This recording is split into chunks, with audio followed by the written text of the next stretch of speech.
Hi, good morning കൂട്ടുകാരെ. എല്ലാവരും സുഖമായിരിക്കുന്നോ? ഇപ്പോഴേ ഞാൻ ചായ അനത്താൻ പോവുകയാണ്. ഒരു ചായ അനത്തി കുടിച്ചു കഴിഞ്ഞു. പാത്രം പഴക്കാതെ പോലും ഞാൻ വെള്ളം വരെ പോയിരുന്നു. കാരണം നമ്മുടെ ഇവിടെ പണി ചെയ്ത് ഒരു പണിക്കാരനുണ്ടായിരുന്നു. അയാൾ മരിച്ചുപോയി. ഇപ്പം അയാളുടെ വീട്ടിൽ പോയി ശവമൊക്കെ കണ്ടു. 10-11 മണിക്ക് അടക്കമൊക്കെ. അപ്പോൾ നേരത്തെ പോയി ശവമൊക്കെ കണ്ടു വീട്ടിൽ തിരിച്ചെത്തി. പിന്നെ ഇനിയും ഒരു ചായ ഇടാൻ പോയില്ല. ഒരു പാത്രം കഴുകാതെ പോലും പോയത്. ചായയൊക്കെ കുടിച്ചോ കൂട്ടുകാരൊക്കെ?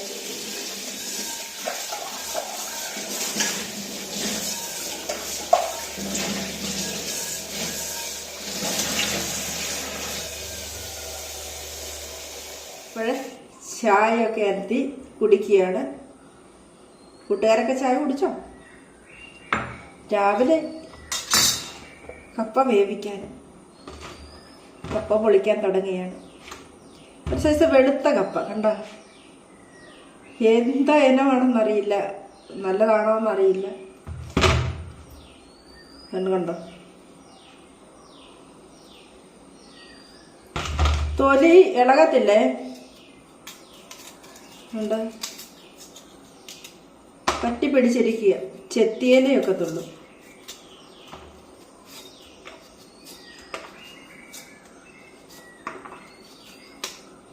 മീൻ തോരനുണ്ട്. മീൻ കറിയില്ലേ? മീൻ തോരൻ ഇന്നലെ വെച്ചത് ഞാൻ ഫ്രിഡ്ജിൽ കോരി വെച്ചിട്ടുണ്ടായിരുന്നു. അപ്പം അത് നന്നായി ഒന്ന് ചൂടാക്കിയാൽ മതി. മീൻ കറിയില്ലല്ലോ, ചെത്തണം. അപ്പം ഞാനിതൊന്ന് ചെത്തി അരിയാം.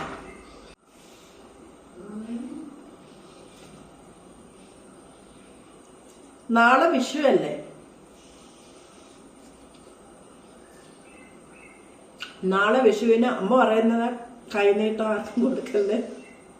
എനിക്കിതൊന്നും വിശ്വാസമല്ല. പക്ഷെ ശരിയാണ്. എൻ്റെ കൈ തീർത്തൊഴി.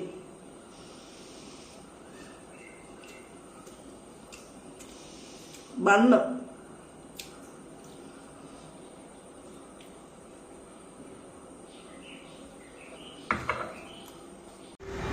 ഇവിടെ കപ്പയെല്ലാം ഞാൻ ചെറുതായിട്ട് അരിഞ്ഞെടുത്തു. അപ്പോൾ ഇതിനെ കഴുകി വൃത്തിയാക്കി തീ കത്തിച്ച് അടുപ്പേലോട്ട് ഇടാം. ഗ്യാസ് ഇപ്പം കിട്ടാനെ കൊണ്ട് പാടാ. 45 ദിവസം കഴിഞ്ഞെല്ലാം കിട്ടത്തുള്ളൂ. ഉണ്ട്, എനിക്ക് ഒരു കുറ്റി നിറച്ച് വെച്ചിട്ടുണ്ട്.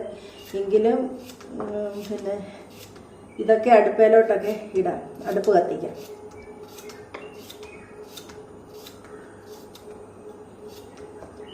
അപ്പോഴേ കഴുകിക്കൊണ്ട് വരട്ടെ. ഇനി അടുപ്പ് കത്തിക്കുന്നത് കാണാം നമുക്ക്. കഴുകി വൃത്തിയാക്കി വെച്ചിട്ടാണ് അടുപ്പ് കത്തിക്കാൻ പോകുന്നത്. എന്താ വെള്ളം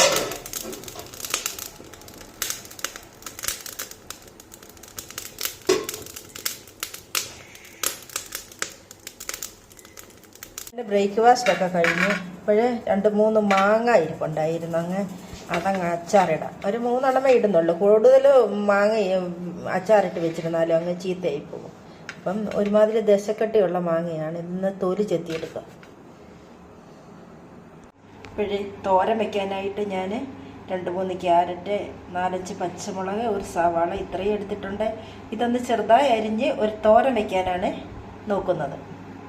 ഇപ്പോഴും ഞാൻ സവാളയുള്ളിയും ക്യാരറ്റും പച്ചമുളകും തേങ്ങയും ഉപ്പും മഞ്ഞൾപ്പൊടിയും കറിവേപ്പിലയും കൂടി ഇട്ടിട്ടുണ്ട്. ഇതെല്ലാം കൂടെ കൈകൊണ്ട് നന്നായി ഒന്ന് ഞെരടിയെടുക്കുക.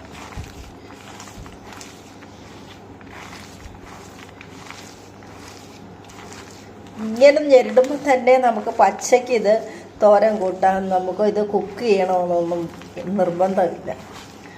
തേങ്ങയും ഉപ്പും ഇതെല്ലാം കൂടെ നന്നായി ഒന്ന് ഞെരടി കഴിയുമ്പോൾ നല്ല തോരനായി കഴിയും. അപ്പം ഇങ്ങനെ വേണമെങ്കിലും നമുക്ക് കഴിക്കാം. ഏറ്റവും ഹെൽത്തി ആയിട്ടുള്ള തോരൻ്റെ അങ്ങനെ കഴിക്കുന്നതാണ്. പിന്നെ ഇത് നമുക്ക് ഇപ്പം കുക്ക് ചെയ്യും. ഉണ്ട്. ഇനിയും സ്റ്റൗ കത്തിച്ച് ഞാൻ ഇത് അടുപ്പിലോട്ട് കുക്ക് ചെയ്തെടുക്കാം.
ചീരയാണ്, നമ്മുടെ അടുത്ത ഒരു വീട്ടിലെ ചീരയാണ്. അവർ കൊണ്ടുവന്ന് ഇവിടെ വെച്ചിട്ട് പോയതാണ്. അപ്പം ഇത് കുറേ പച്ച ചീരയും ചുമല ചീരയും കൂടെ മിക്സ് ചെയ്തതാണ്. ഒരു ഇതിൽ ചെറിയ ചെറിയ ചീരയൊന്ന് നട്ട് വയ്ക്കാം. ഒരു പക്ഷേ അത് ഉണ്ടാകുമായിരിക്കും, നോക്കാം. ഇതൊക്കെ ഭയങ്കര കളരത്തിപ്പോന്ന ചീരയാണ്.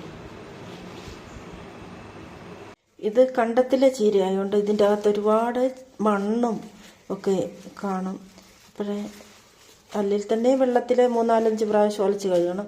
വെള്ളത്തിലിട്ട് കുറച്ച് നേരം വെച്ചേക്കാം. അതിന് ശേഷം കുറച്ചെടുത്ത് കറി വയ്ക്കാം, ബാക്കി ഫ്രിഡ്ജിലങ്ങ് വെച്ചേക്കാം. അപ്പോഴിതെന്താ വെള്ളത്തിൽ ഒന്ന് കുതിർത്തിടാൻ പോവുകയാണ്. പിന്നെ ഒത്തിരി തണ്ടുണ്ട്, പക്ഷേ ഇത് ഈ തണ്ട് കൊള്ളാമോ എന്നറിയില്ല. എളുപ്പം ഉണ്ടെങ്കിൽ എടുക്കാം.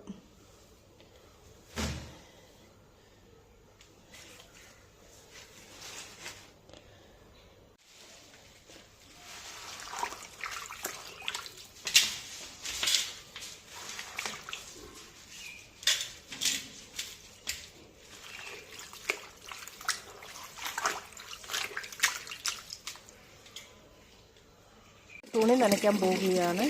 ഇപ്പോൾ കുറേ തുണികൾ കുതിർത്ത് വെച്ചു. ഒരുപാട് തുണികളുണ്ട്. ഇപ്പോഴേ തോട്ടിലൊന്നും വെള്ളമില്ലാത്തതുകൊണ്ട് നമ്മൾ ഇവിടെയൊക്കെയാണ് നനയ്ക്കുന്നത്. ഇതിനു മുമ്പുള്ള വീഡിയോയിലും ഞാൻ പറഞ്ഞിട്ടുണ്ട്.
ചെറിയ പ്ലാവയിൽ കുഞ്ഞു ചക്കകൾ